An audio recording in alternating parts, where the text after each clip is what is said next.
Respuestas a las objeciones al calvinismo. Un análisis del pastor y apologista James White. El contenido ha sido doblado al español por el canal Avivamiento Reformado, para que puedas entender y reflexionar sobre las respuestas bíblicas y teológicas a las críticas más comunes contra la doctrina de la gracia. Prepárate para un recurso que fortalecerá tu fe y te ayudará a comprender mejor la soberanía de Dios en la salvación.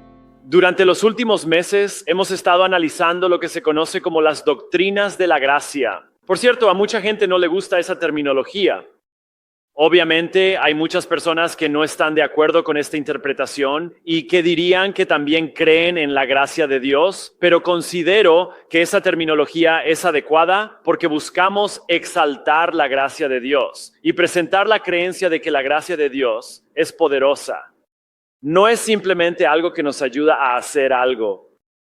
La gracia de Dios realmente logra lo que Él pretende que esa gracia logre cuando se trata de la salvación de su pueblo. La gracia es poderosa, no está llena de fracasos.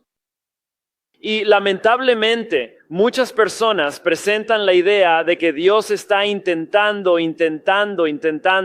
pero por más misericordioso que sea, está fallando una y otra vez. No creemos que así funcione la gracia de Dios cuando Él busca glorificarse a sí mismo en la salvación de su pueblo. Ahora bien, creo que el gran poder de la teología reformada se encuentra en el hecho, y ciertamente esta fue mi experiencia personal, creo que muchos de ustedes pueden identificarse con esto, se encuentra en el hecho de que se deriva de la interpretación consistente del texto de las Escrituras. Existe algo llamado hermenéutica. La hermenéutica es el mecanismo de interpretación. Es la manera en que manejas las escrituras de forma consistente de principio a fin. Esto implica, podríamos pasar todo el día e incluso muchas semanas discutiendo el tema de la hermenéutica. Es un campo de estudio propiamente dicho. Es algo que, se los aseguro, todos los ancianos procuran modelar para ustedes mientras predicamos y enseñamos una comprensión adecuada de la hermenéutica. Queremos ser consistentes en nuestra presentación, en nuestro manejo de la palabra de Dios.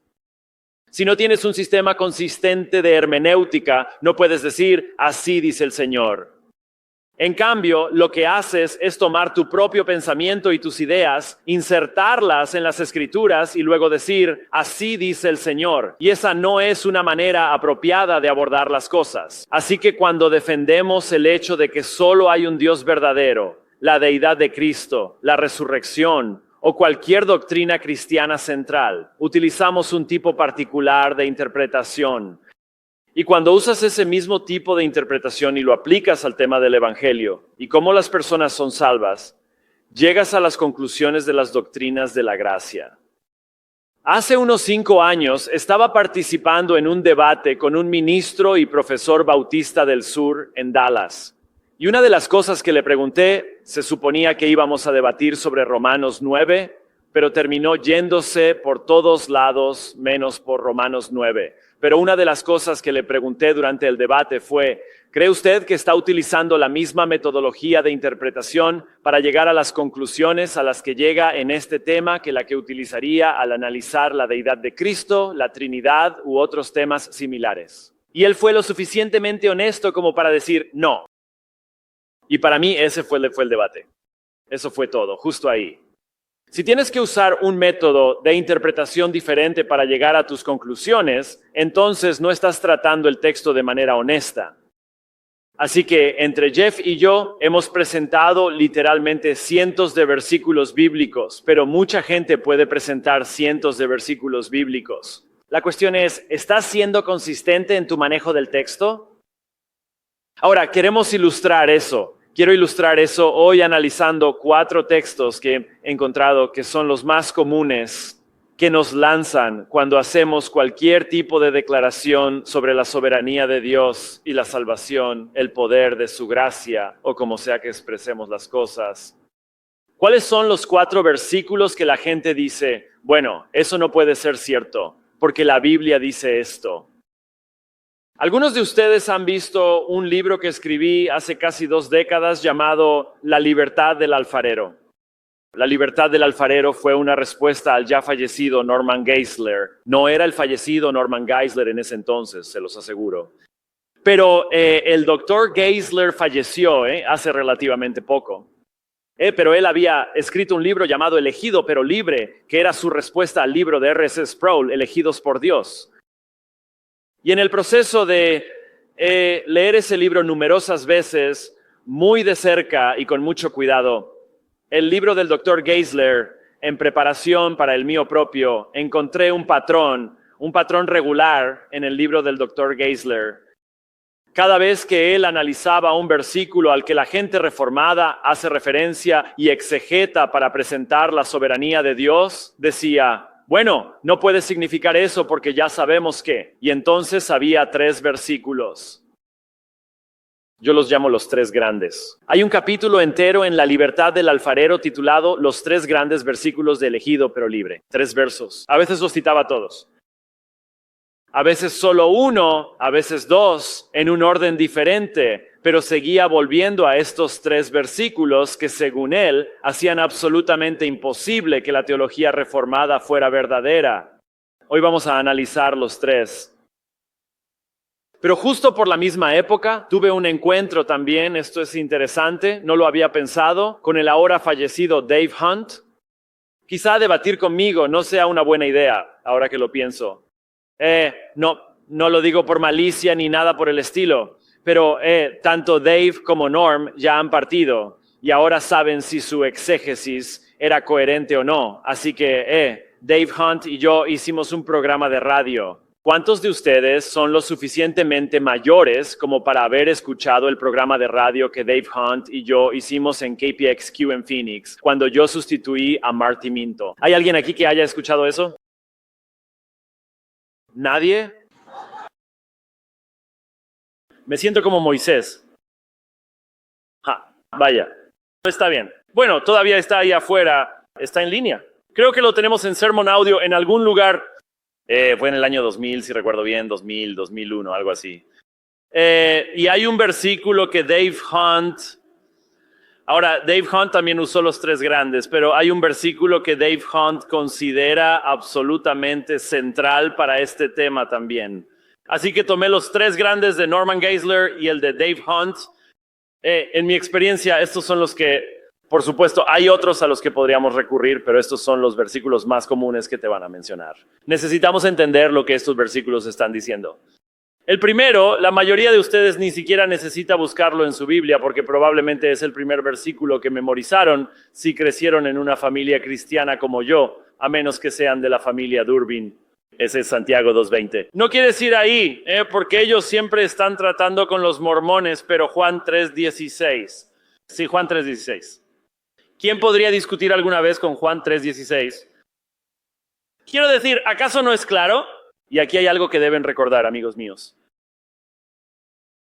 Algunas de las peores interpretaciones que encontrarán, las encontrarán basadas en versículos que todo el mundo cree que ya sabe lo que significan. Así que, en otras palabras, mientras más popular es el versículo y más veces lo has escuchado predicar una y otra vez, encontrarás algunas de las peores teologías, porque la gente tiene miedo incluso de pensar, ¿y si mi antiguo pastor estaba equivocado sobre eso? Las tradiciones son difíciles de erradicar. Así que la mayoría de nosotros tenemos Juan 3:16 memorizado, ¿verdad? ¿Sabemos cuál es el contexto? Sí, ese tal Nicodemo. Así es. Él era el hombre bajito en el árbol. No, ese es Zaqueo. Otro tipo. Nicodemo, Jesús, conversación, líder del pueblo judío. ¿Qué significa nacer de nuevo? ¿Qué significa eso? Ahora, si tienes una edición impresa, bueno, es lo mismo en tu teléfono también. No estamos seguros exactamente de dónde termina la conversación entre Jesús y Nicodemo y dónde comienza el comentario o la explicación de Juan. Y con suerte te das cuenta de que si tienes letras negras o rojas, eso es una decisión editorial. Los manuscritos originales no tenían letras negras y rojas.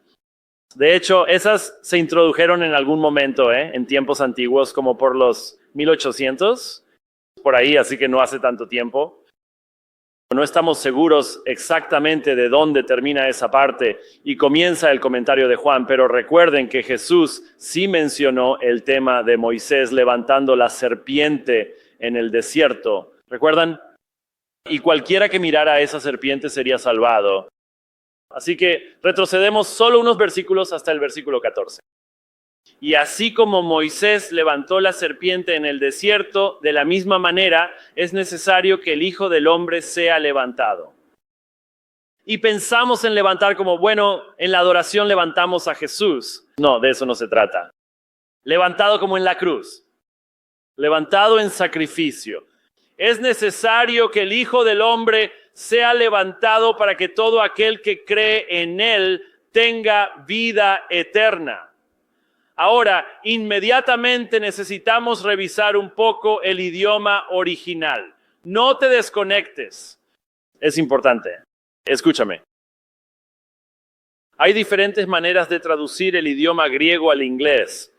El idioma griego, en muchos aspectos, es más expresivo o específico que el inglés. Pero tenemos más palabras en inglés porque básicamente las hemos tomado de todos los demás. Y entonces ahí algunas traducciones dirán, para que todo aquel que cree en Él, o quien quiera que crea en Él tenga vida eterna. Y luego el versículo 16 tiene la misma fraseología. Porque de tal manera amó Dios al mundo con un amor tan grande e inmenso que entregó a su Hijo único, su único Hijo, para que toda persona que crea en Él no se pierda, sino que tenga vida eterna. Y aquí está exactamente la misma frase. Todo aquel que cree en Él no perezca, sino que tenga vida eterna. El tema clave es, todos ustedes han escuchado los sermones, yo también los he escuchado.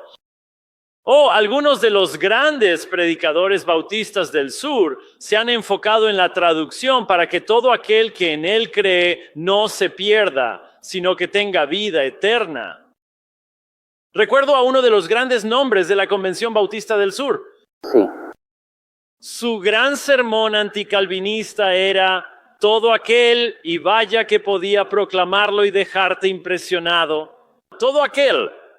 Y la idea que se transmite es no hay elección, no hay decisión por parte de Dios. Todos pueden hacer esto sin ningún tipo de intervención o acción sobrenatural de parte de Dios. Ahora, hemos pasado semanas revisando Efesios 1 y Romanos 9 y Juan 6 y hemos repasado todo esto y puedes ir a Juan capítulo 6 y Juan capítulo 8 y Juan capítulo 10 y Juan capítulo 17 y hay todo este material sobre la elección y la elección divina y todas estas cosas. Entonces, ¿la Biblia se está contradiciendo a sí misma? No, pero sí está contradiciendo la tradición que se ha leído en la palabra inglesa whosoever, cualquiera. Y ahí está el problema. Porque la traducción literal del griego es todo aquel que cree. Así que el punto es, la razón por la que se traduce como whosoever es que se refiere a quien crea. No hay ninguna palabra aquí que se refiera a todo el mundo, a quien tenga una determinada capacidad. Eso no está ahí.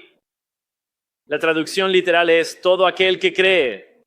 Pero el punto es que no existe tal cosa como un verdadero creyente que no encuentre en Jesús a un Salvador perfecto. No está hablando de quién puede creer. No está hablando de quién tiene la fe verdadera. Juan sí aborda eso. Jesús también en las cosas que enseña, cosas que tratará en el capítulo 6 de Juan. Pero aquí el punto sencillo en el versículo 15 es, ¿por qué será levantado el Hijo del Hombre? Para que todo aquel que cree en Él. Recuerda, el que creía cuando la serpiente era levantada, era sanado. Así que el Hijo del Hombre debe ser levantado para que todo aquel que cree en Él tenga vida eterna. Ahora, si tu traducción dice pueda, a veces la gente dice, bueno, ves, eso es algo dudoso, puede que sí, puede que no. No. En el idioma griego tienes algo llamado el indicativo y luego tienes el subjuntivo. Esto es un subjuntivo, pero así es como el griego expresa propósito o resultado. La razón por la que Dios lo ha dispuesto de esta manera es para que la persona que cree en el Hijo tenga vida eterna. Y luego el versículo 16 es realmente solo una expansión del versículo 15, porque así amó Dios. Pero aquí está la pregunta. El mundo tiene que ser cada individuo, ¿verdad? Eso es lo que significa mundo. Y ustedes, calvinistas, siempre están cambiando la Biblia. Simplemente no les gusta lo que dice. Mundo siempre significa todo ser humano. Por eso este mismo escritor en 1 de Juan capítulo 2 dice, no améis al mundo, ¿verdad? Ni las cosas que están en el mundo. El mundo pasa y si amas las cosas del mundo, el amor del Padre no está en ti. Bueno, no, ese es un versículo diferente. Cierto, es un versículo diferente, pero el mismo autor usa esta palabra cosmos, la han escuchado, cosmos, pero en griego, cosmos. Juan utiliza esta palabra como mínimo de 10 maneras diferentes, quizá hasta 14 maneras distintas en su evangelio. Y hay que analizar cada una para entender en cuál de esos matices de significado el autor quiere que nos situemos. Por ahora, Dios demuestra su amor por el mundo en que envió a su Hijo único para que todo aquel que cree en Él no perezca, sino que tenga vida eterna. Ahora bien, amigos, hay especificidad en el texto. ¿Quién recibe la vida eterna? ¿Cada persona en el mundo? No. Gracias. Creo que alguien respondió probablemente diciéndole no a su mamá que le estaba quitando algo, pero agradezco la participación ahí. No, hay especificidad. El que recibe la vida eterna es el que cree en el Hijo. Ese es el que no perece. Entonces, ¿cómo puedes interpretar la primera parte del versículo? Dios muestra su amor por cada ser humano en el mundo, salvando solo a un grupo particular de ellos. No está hablando de cada persona en el mundo. Está hablando de todo el mundo, tanto judíos como gentiles, porque cualquiera que cree en Él tendrá vida eterna. No solo el Mesías de los judíos, no solo el Mesías de los gentiles. Cualquiera que cree tiene vida eterna, porque en el versículo 17, Dios no envió al Hijo al mundo para juzgar al mundo, sino para que el mundo sea salvo por medio de Él. Entonces, ¿todos van a ser salvos? Si no es así, entonces este mundo se refiere a tipos de personas, no a cada individuo en particular. El que cree en Él no será juzgado. El que no cree en Él ya ha sido juzgado, porque no ha creído en el nombre del unigénito o el Hijo único de Dios. Así que aquí está el punto. Mundo, en este contexto, no debe entenderse como individuos, y todo aquel es una traducción al inglés de la frase todo el que cree. Y creemos que todo el que cree encontrará en Jesús a un Salvador poderoso. La pregunta es, ¿quién va a creer? La pregunta es, ¿quién puede creer? ¿Quién puede creer en el Hijo, el dibujado por el Padre? ¿Quién escuchará las palabras del Hijo? El que pertenece a Dios. ¿Por quién intercede Jesús en el capítulo 17 de Juan? Por aquellos que Dios le ha dado que sacados del mundo. La consistencia en la interpretación es absolutamente vitalmente importante. Aquí está el problema. Tu amigo que te lanza Juan 3:16 probablemente no va a escuchar más allá de las primeras 3 frases de lo que acabas de decir. A menos que lo desafíes a reflexionar al respecto. Una vez, si la creencia de alguien en Juan 3:16 se basa principalmente en la tradición, no querrán que se les cuestione sobre la coherencia de su interpretación de esa tradición. Pueden volverse muy emocionales. Y muy a menudo necesitas encontrar una manera de bajar ese nivel antes de poder avanzar en explicar a alguien lo que realmente está sucediendo en este texto en particular. ¿De acuerdo? Capítulo 3 de Juan. Tengo 4 de ellos a los que debo llegar. Me encantaría pasar más tiempo en cada uno. Pero acompáñenme de nuevo al Evangelio de Mateo. Sí, ya hemos visto el Evangelio de Mateo antes aquí en Apología y personalmente me pregunto, ya que terminamos con Filipenses, ahora que terminamos con las doctrinas de la gracia, no estoy seguro de dónde está Jeff, pero y aún no hemos terminado con Mateo 24. Todavía quedan algunos versículos. Así que me pregunto, ya sabes, si la Biblia de Jeff simplemente se abrirá automáticamente en Mateo capítulo 24, eso es realmente lo que me pregunto. No vamos a Mateo capítulo 24. Vamos a Mateo capítulo 23. Sí, pasamos mucho tiempo allí, ¿verdad? Así es. Mateo capítulo 23, versículo 37. Jerusalén, Jerusalén, que matas a los profetas y apedreas a los que te son enviados. ¿Cuántas veces quise juntar a tus hijos como la gallina junta sus polluelos debajo de sus alas y no quisiste? ¿Ves? Dios quería hacerlo, pero depende de la voluntad del hombre. Dios quiere hacerlo, pero la voluntad del hombre es la que tiene el control final. Ahí lo tienes que creerlo. Mateo 23, 37. Ahora, cuando escuchamos esto, la verdad es que me resulta fascinante. No puedo decirte cuántas veces he escuchado a personas citar mal este versículo. Y no eran solo los arminianos. Dios lo bendiga, lo queremos, pero incluso escuché a RC citar mal este versículo una vez. Supongo que era porque siempre estaba debatiendo con esos arminianos, pero incluso él lo hizo. ¿Sabes qué es lo que se les escapa? Así es como suelen citarlo. Jerusalén, Jerusalén, tú que matas a los profetas y apedreas a los que te son enviados. ¿Cuántas veces quise juntarte bajo mis alas, pero no quisiste? Eso no es lo que dice, ¿verdad? Eso no es lo que dice. Aquí está la clave, que es Mateo capítulo 23. Mateo capítulo 23 es uno de los textos de juicio más severos de todo el Nuevo Testamento. Léelo. El Jesús manso y humilde, esa especie de versión hippie de los años 60 que carga con el Cordero, no lo puedes reconocer en Mateo capítulo 23. Escribas, fariseos, hipócritas, sepulcros blanqueados. Y luego, justo después de 23:37, he aquí vuestra casa os es dejada desierta. El juicio se acerca. El juicio se acerca. De eso trata el capítulo 23 de Mateo. Y Mateo 23:37 es parte del mensaje de juicio que Jesús da al pueblo judío. Él dice, Jerusalén. ¿Qué es Jerusalén? Jerusalén es la capital. Jerusalén es la sede de los líderes del pueblo judío. Así que aquí tienes una representación del liderazgo del pueblo judío, los que mataron a los profetas justo antes de esto. Observa algo en el versículo 35.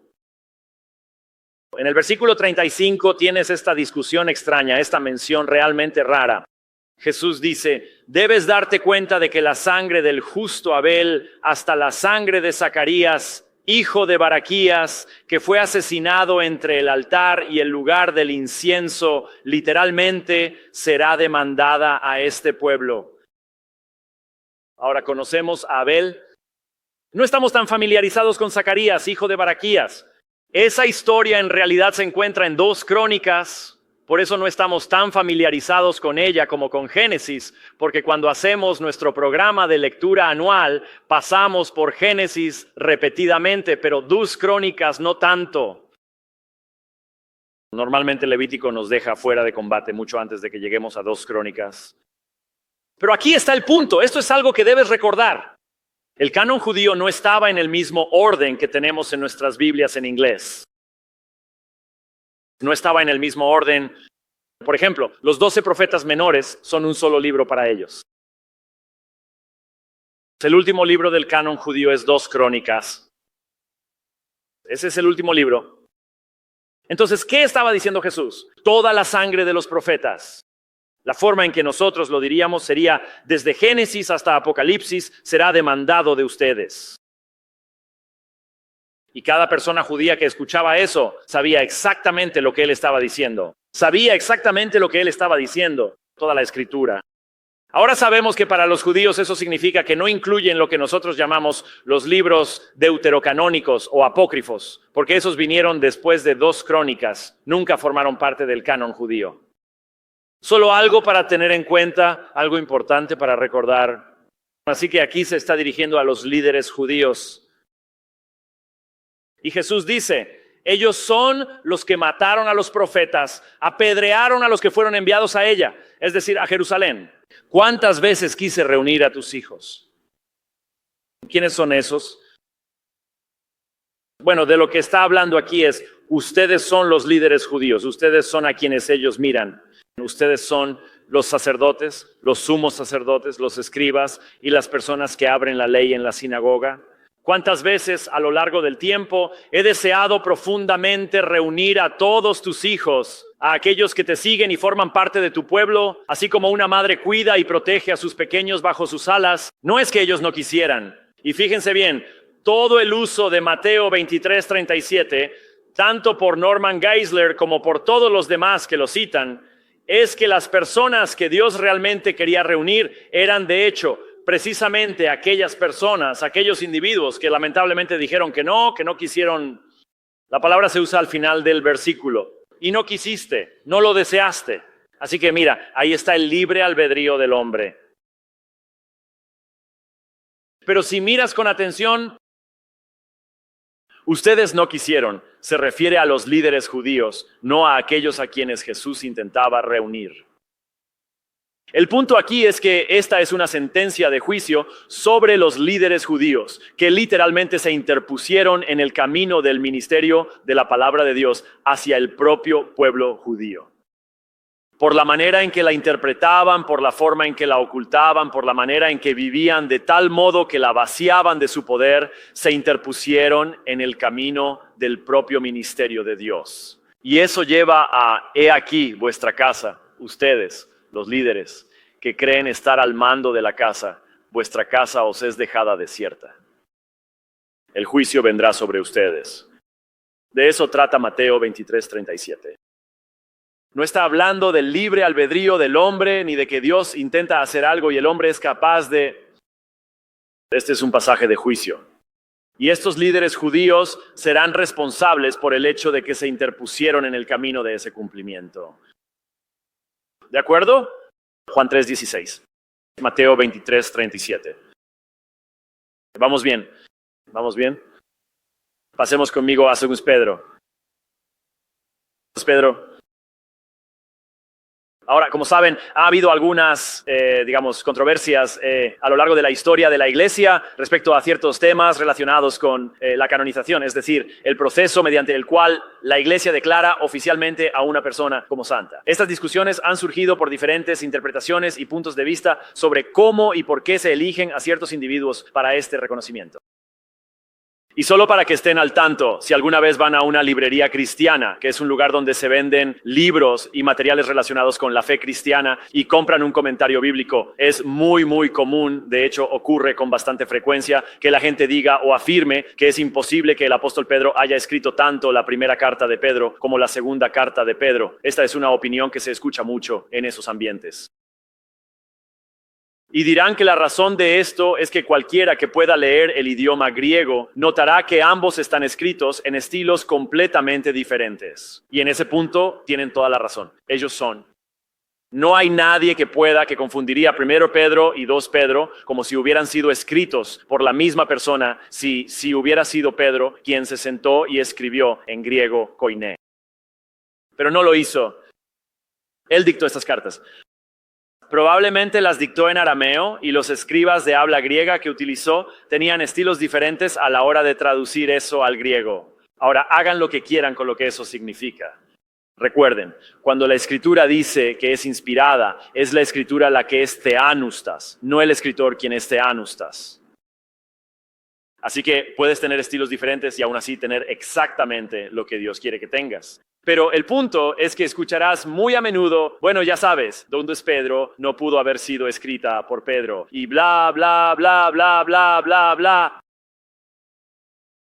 También hay muchos paralelismos entre 2 Pedro y Judas, que son muy interesantes de analizar. No tenemos tiempo para eso. Lo que sí tenemos que ver es el hecho de que esta es la sección, no sobre la salvación. ¿Te has dado cuenta de que, por ejemplo, Juan 3 trata sobre la salvación? Mateo 23 trata sobre el juicio. Esto trata sobre la segunda venida de Cristo.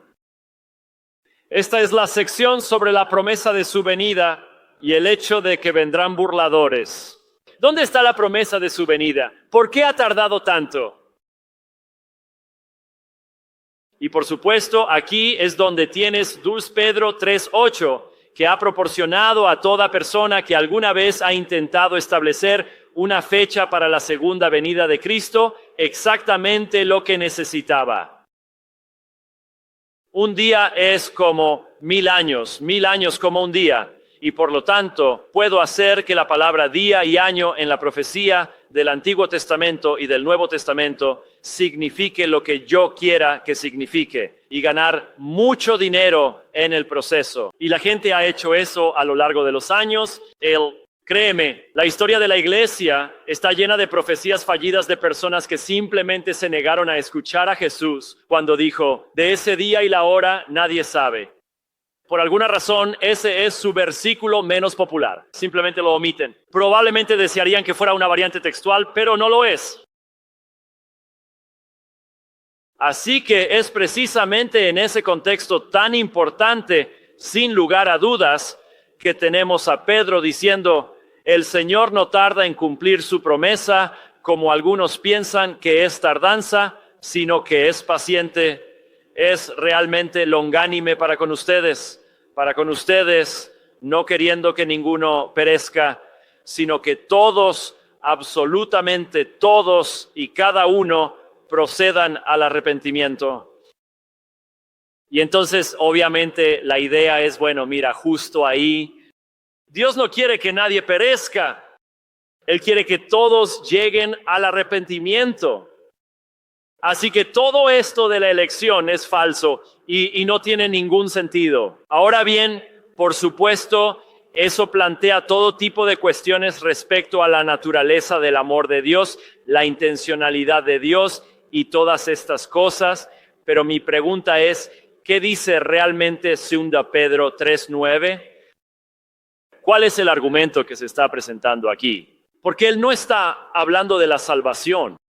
Todo esto tiene que ver con la promesa de la venida, la gente burlándose de ella, pero en cambio, quiero decir, las siguientes palabras son que el día del Señor vendrá como ladrón en la noche, lo cual entonces obviamente, literalmente es como un ladrón. Creo que algunos manuscritos dicen en la noche, pero eso hace que aquellos de ustedes que tienen mi edad piensen inmediatamente, oh no, otra vez esa película. Y solo 5 de ustedes se rieron, porque el resto nunca ha sido obligado a ver un ladrón en la noche. Vi a una persona, ¿eso fue voluntario ese brazo levantándose ahí o fue un espasmo? Probablemente un espasmo, sí, porque si te obligaron a ver, ¿sabías? ¿Cuántos de ustedes no han oído nunca hablar de un ladrón en la noche? ¡Ay, Dios mío!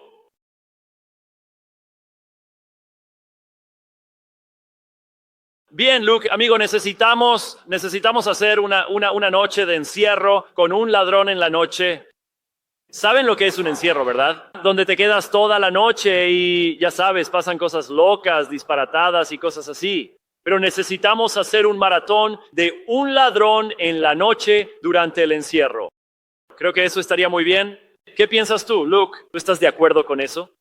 Bien, el oso dice que sí, así que lo hacemos. El video cristiano más alquilado de la historia se llama Un ladrón en la noche. ¿Tú lo viste al final, es verdad, Summer? ¿No? ¿No? Eric, ¿tú lo has visto? ¿No? Video HD. ¡Wow! Increíble.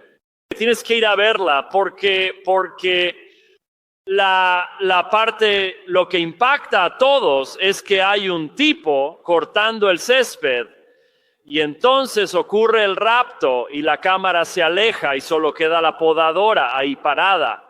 Y hombre, la gente se asusta. Y los adolescentes de verdad se están arrepintiendo por todos lados porque acaban de darse cuenta de que no quiero ser el tipo que se queda atrás, ya sabes, el que es dejado atrás. Has oído hablar de la serie Left Behind, ¿verdad? Oh, ahora sí. Bueno, bien. De aquí es de donde salió. Quiero decir, esta es la terminología, justo aquí. Así que de eso trata el tema. No está hablando de libre albedrío ni nada por el estilo. De eso no está hablando. Pero, ¿qué significa que Dios es paciente con ustedes, no queriendo ni deseando que nadie perezca, sino que todos lleguen al arrepentimiento? Bueno, necesitamos un contexto. ¿A quién se está dirigiendo? Bueno, ¿cuál es el primer versículo del capítulo 3? Está dirigido a los amados. Él se está dirigiendo a los amados. Y si lo sigues hasta el principio de la epístola, ¿a quién está escrita? A aquellos que han recibido una fe del mismo tipo que la nuestra en la Biblia. Esto está dirigido a los cristianos. Ese es el público, porque lo que sucede es que cuando la gente simplemente cita 2 de Pedro 3:9 sin contexto, esto es lo que pasa. Se le añade una idea externa que luego determina su significado. Así que cuando dice, Él es paciente para con vosotros, nadie se detiene a preguntar, ¿quiénes son vosotros? La suposición es que es cualquier persona que lea este texto. Es para todos, aunque 2 de Pedro está escrita para creyentes. Y no hay nada en el capítulo 3 que cambie esto. Si sigues los pronombres desde el principio hasta el final del capítulo, es consistente. Es consistente. Así que cuando dice paciente para con vosotros, no queriendo que ninguno perezca, sino que todos es parte de ¿quién? De vosotros. ¿Cuál es la suposición cada vez que la gente cita 2 de Pedro 3:9? Que el todos significa todos, toda la humanidad. Ese no es el contexto. Entonces, ¿qué está diciendo? Bueno, piénsenlo, amigos. Esto fue escrito hace más de 1900 años y aquí estamos hablando un idioma diferente, en un continente diferente, reunidos en el nombre de Cristo, adorando su nombre. Vamos a celebrar la Cena del Señor dentro de un rato. La iglesia sigue adelante. Cristo está edificando a su pueblo. ¿Qué habría pasado si Dios hubiera decidido terminar todo hace 1900 años? ¿Y tú? ¿Y yo? No lo hizo porque recuerda que ¿cuál es la promesa de Dios? Abraham va a bendecir a todas las naciones y tu herencia será como ¿qué? Piénsalo. La arena, el mar. Piensa en cuántos de los elegidos han sido llevados a una relación personal con Jesucristo en los últimos 1900 años. Ahí está la paciencia. Él es paciente para con ustedes, mostrando una gran paciencia y misericordia, no queriendo que ninguno perezca ni se pierda, sino que todos tengan la oportunidad de arrepentirse. Esa es la misma palabra que Jesús usó en Juan capítulo 10 cuando dijo, ninguna de mis ovejas que están en mi mano jamás, ¿qué? Perecerán. Jamás perecerán. ¿Por qué estás en Cristo hoy? Porque Dios ha estado obrando pacientemente su plan durante todo este tiempo y continúa atrayendo a su pueblo escogido hacia Él. Él no quiere que ninguno de ellos perezca, sino que todos lleguen al arrepentimiento. El arrepentimiento es un don de Dios. El arrepentimiento implica la obra del Espíritu de Dios transformando el corazón del hombre. El texto es perfectamente coherente. Siempre y cuando no le añadas las presuposiciones que suelen acompañar la forma en que normalmente se cita fuera de su contexto. Deja que diga lo que dice. Deja que diga lo que dice. Bien, ya hemos visto Juan 3:16 y hemos cubierto 2 de los 3 grandes pasajes. ¿Cuál es el último de los tres grandes pasajes? Es lo que todos se están preguntando y se encuentra en Primera de Timoteo capítulo 2. Primera de Timoteo capítulo 2. La primera carta de Timoteo capítulo 2, versículo 4.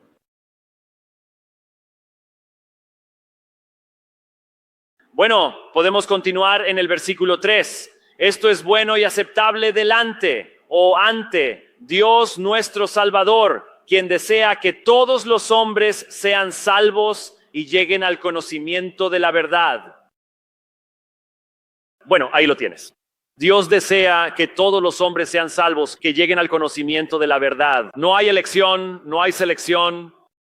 Él está tratando de salvar a todos por igual. Si no crees eso, entonces no crees lo que dice la Biblia, ¿verdad? Bueno, una vez más, la pregunta que debemos considerar es, ¿qué habría entendido realmente Timoteo que significaban exactamente estas palabras en realidad? Porque él fue a quien Pablo le escribió, ¿cierto? Entonces, ¿qué habría entendido Timoteo que significaban estas palabras? Ahora bien, esto podría hacerse a lo largo de todo un sermón, si así se quisiera, pero intentaré ser lo más breve posible. Y si quieres una discusión más profunda, como dije, hay un capítulo entero en Potter's Freedom que aborda varios otros textos de Pablo que tratan el mismo tema. Pero quiero hacerlo de tal manera que imagines que estás sentado en un avión y estás hablando con alguien, lo cual ahora mismo no se puede hacer porque todos llevan mascarilla y de todas formas nadie puede entender lo que dice el otro a través de una mascarilla.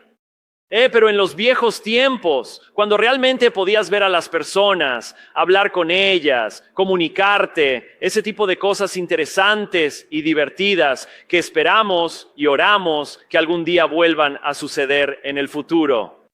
Pero estás en una conversación y quieres poder abrir la Biblia con esa persona y mostrarle algo para que pueda llevárselo consigo y ver esto en otro momento, volver al principio del capítulo. Por tanto, exhorto ante todo a que se hagan oraciones, ruegos e intercesiones, es decir, diferentes tipos de plegarias y súplicas acompañadas de acción, de gracias a Dios, uperepantón antropón, por todos los hombres, es decir, por todas las personas, sin excepción, de todas las naciones y condiciones. Ahora bien, nosotros somos pensadores occidentales. Pensamos en pequeños paquetes concretos. El Nuevo Testamento no fue escrito por pensadores occidentales. Y notarás que cuando el apóstol dice en favor de todos los hombres, nuestra tentación es decir, eso significa, y esto solía ser una buena ilustración. Ya no lo es porque ninguno de nosotros tiene estas cosas ya. Sabes que te estás haciendo viejo cuando tus ilustraciones se basan en objetos físicos que ya no existen en el universo. Pero la ilustración que solía usar era algo llamado la guía telefónica, ese libro tan conocido. Guía telefónica. Ahora, las guías telefónicas eran cosas que el Power Team solía partir por la mitad para mostrar lo fuertes que eran. ¿Alguien recuerda al Power Team? Bien, veo que hay algunos de 30, 40 años por aquí. Power Team, sí. Conocí a uno de los chicos del Power Team, un gran tipo, Eddie Dalcourt, buen tipo. Lo llamaban The Gripper, pero no voy a entrar en eso ahora. En fin, una guía telefónica obviamente tenía las páginas blancas y las páginas amarillas. ¿Recuerdan las páginas blancas y las páginas amarillas? Yo las recuerdo muy, muy bien. Esto era Google antes de que existieran las computadoras, ¿de acuerdo? Así era como encontrabas personas, cosas, servicios y todo lo demás. Lo buscabas en las páginas amarillas para negocios y en las páginas blancas. Ahí es donde estaba el número de teléfono de todos. Sí, en algún momento realmente querías que todos tuvieran tu número de teléfono. Es aterrador darse cuenta de lo increíblemente confiados que éramos en aquellos días.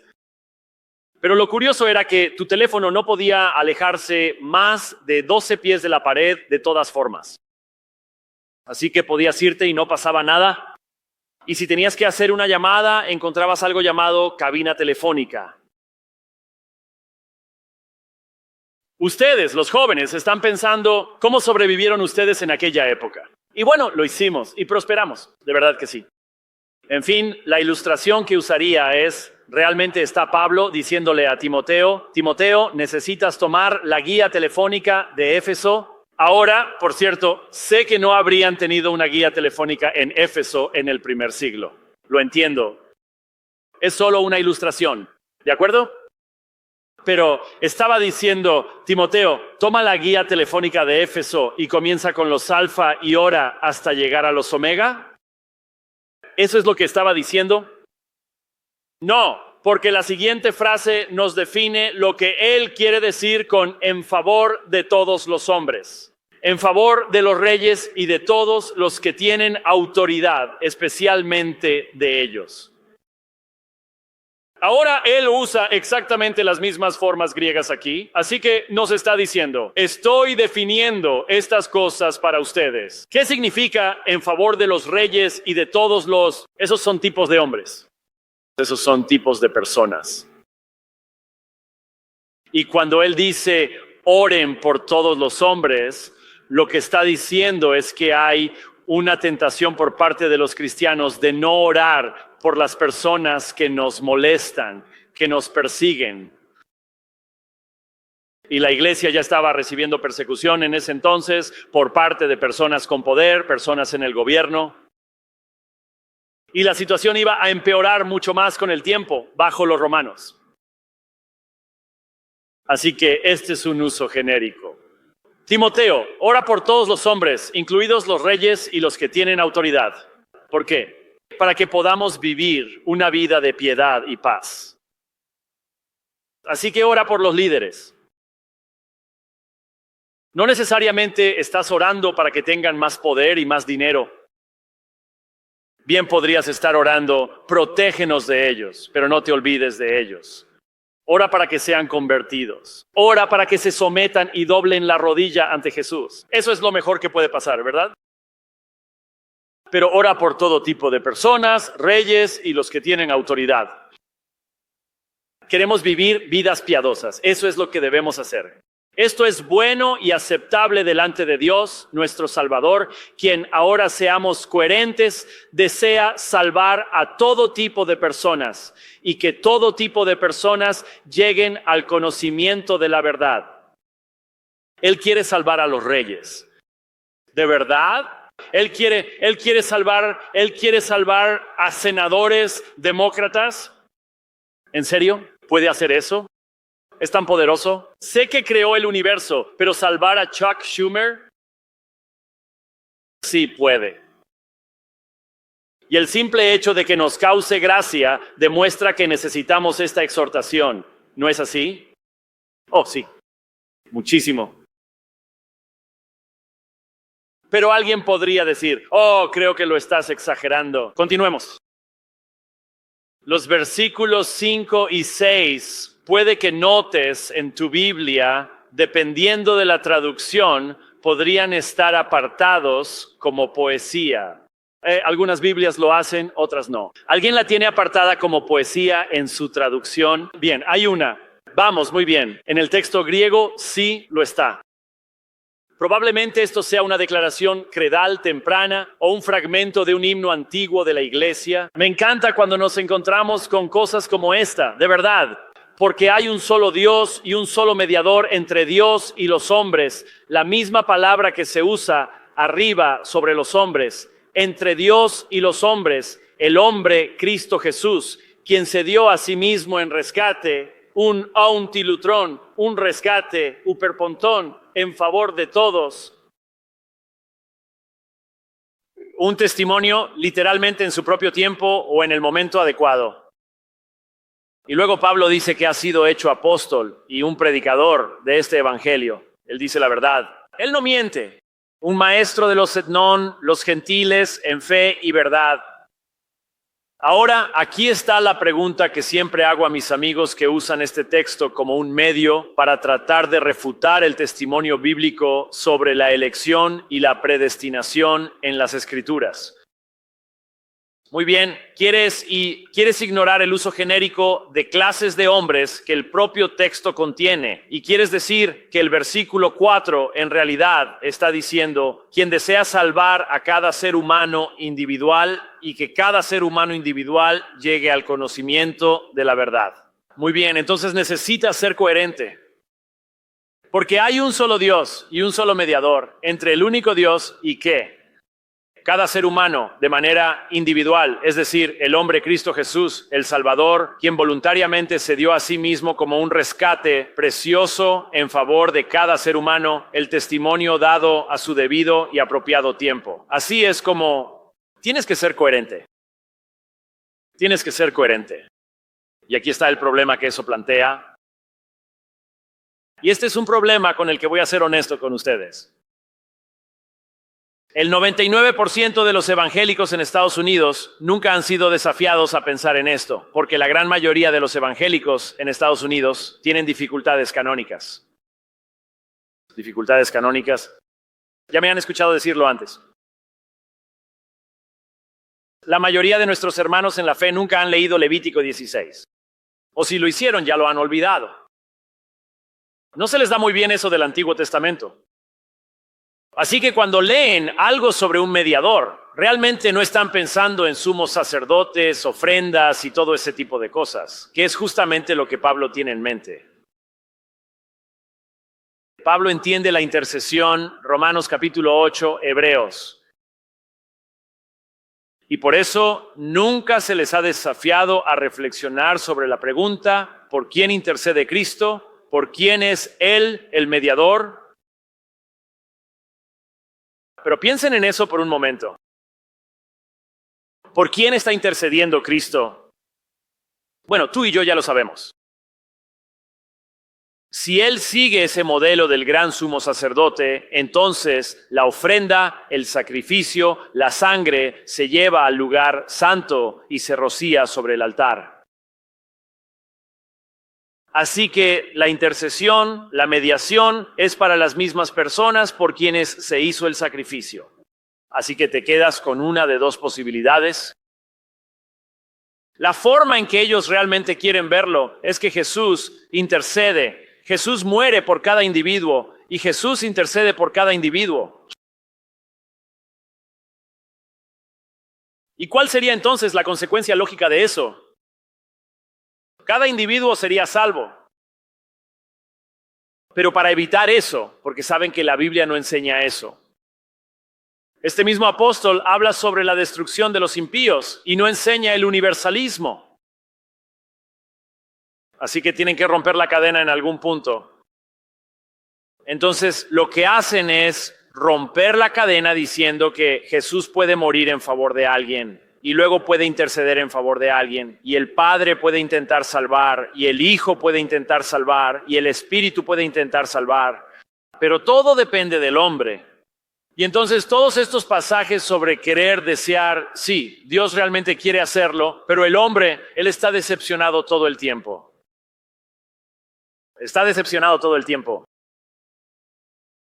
Quiero decir, piénsalo. Solo piensa en cuántas personas murieron en tierras lejanas después de la muerte, sepultura y resurrección de Jesús, antes de que algún misionero llegara allí. Y Dios quería salvarlos, ¿verdad? Y supongo que Dios quería salvar a los sumos sacerdotes cananeos a los que nunca envió un profeta, ¿verdad? Y supongo que Él simplemente va a estar eternamente decepcionado por cómo organizó todo esto. ¿En serio? ¿Así es como lees el Nuevo Testamento? No. No, este mismo apóstol es el que casi de pasada dijo que soporta todas las cosas. ¿Por qué motivo? Por causa de los elegidos de Dios. Eso era lo que lo mantenía en pie. Él sabía que había un pueblo elegido. No sabía quiénes eran, pero soportaba las palizas, los encarcelamientos, los rechazos. Soporto todas las cosas por causa de los elegidos de Dios. Porque Él tiene a sus elegidos, el Padre ha ordenado su salvación, el Hijo ha muerto para perfeccionar su salvación, el Espíritu aplica en el momento que Dios determina esa obra de Cristo y Cristo nunca perderá a una sola de esas ovejas. Así que aquí está la pregunta. Un solo Dios, un solo mediador entre Dios y los hombres, el hombre Cristo Jesús. ¿Por quién intercede Cristo? Él intercede por los elegidos de Dios. Lo vimos en Romanos 8 hace apenas unas semanas. Recorrimos el texto. ¿El mismo autor crees que no le había comunicado esa verdad a Timoteo? Por supuesto que sí. El mismo autor. Entonces, ¿por quién intercede Cristo? ¿Por quién está mediando? Y decir que Él está mediando por todos aquellos que ya están experimentando la ira de Dios es introducir desconexiones fundamentales y desarmonía en la misma Trinidad. Ahora bien, ¿la mayoría de nuestros amigos alguna vez ha reflexionado sobre esto? No, por supuesto que no. Cuando se lo presentas, ¿podrían sentirse algo desafiados emocionalmente por la manera en que se lo expones? Sí. Y por lo tanto nuestra actitud lo es todo. Nuestra actitud lo es todo. ¿A qué me refiero? Bueno, puede ser el tipo de calvinista que saca su espada de 1 Timoteo 2 y la ha estado afilando toda la semana. La tienes afilada y lista para usar, igual que el pastor Jeff tiene todas esas espadas colgadas en cada habitación de su casa, listas para hacerte una movida ninja. De verdad se molestó conmigo cuando yo llevé una espada ninja. ¿Recuerdan cuando él y yo hicimos ese pequeño video? Y yo le dije, ten cuidado con eso, Jeff, está afilada. Y él dijo, por favor, soy un ninja. Sí. Vamos, puedo blandir esto, puedo afeitarme con esto con los ojos cerrados. Eso es lo que te decías a ti mismo, ¿verdad? Sí, él está ahí sentado diciendo, sí, claro que puedo, claro que puedo. Por supuesto. Así es como te arreglas la barba, simplemente sí. ¿Está hecho? Perfecto, sí. Así que puede ser el tipo de calvinista que saca su espada de 1 Timoteo 2 y encuentras a un arminiano desprevenido y ellos van y sí, y tan pronto como citan 1 Timoteo 2 o 4, tú estás como, sí. Y los guías por ahí y con mucha precisión, con la estocada final directo al corazón y luego la dejas ahí como Maximus, ¿no? ¿Sabes? Y dices, ¿qué tal eso, señor arminiano? ¿Verdad? Ninguno de ustedes ha hecho eso nunca, ¿verdad? ¿Nunca lo han hecho en Facebook? ¿Algo así? No. Verán, si lo presentas de esa manera y dices, entonces dime, ¿Jesús está intercediendo por ellos? Dímelo, vamos. Ellos encontrarán una respuesta y probablemente la defenderán hasta la muerte, sin importar lo absurda que sea. No les has hecho ningún favor. De hecho, probablemente los has endurecido aún más contra tu postura. Obviamente lo que necesitas hacer es decir, ahora, si nunca has pensado en esto antes, solo piensa conmigo un momento. Piensa en Jesús intercediendo por nosotros. En Romanos 8 dice que porque Él intercede en Hebreos 7, Romanos 8, la intercesión de Jesús significa que puede salvar perfectamente. El Padre y el Hijo, ¿te imaginas al Padre y al Hijo de acuerdo en lograr esto? Y que algo en el universo pudiera impedir que eso suceda. Quiero decir, ¿no es esto glorioso? Esta es toda la base de nuestra paz con Dios. Así que piénsalo por un momento. ¿Es esto realmente, qué es lo que realmente se está diciendo en 1 de Timoteo capítulo 2?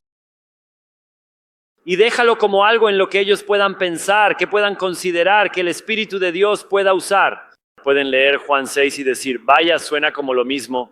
Luego leen Juan 8 y ahí está de nuevo. Y luego leen Juan 10 y dicen, oh Dios mío, esto está ocurriendo en todas partes. Y donde quiera que miren, está en todas partes. Deja que el Espíritu de Dios lo haga. No te interpongas.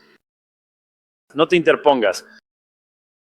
Deja esa espada donde debe estar y tampoco está enterrada en el pecho del armenio.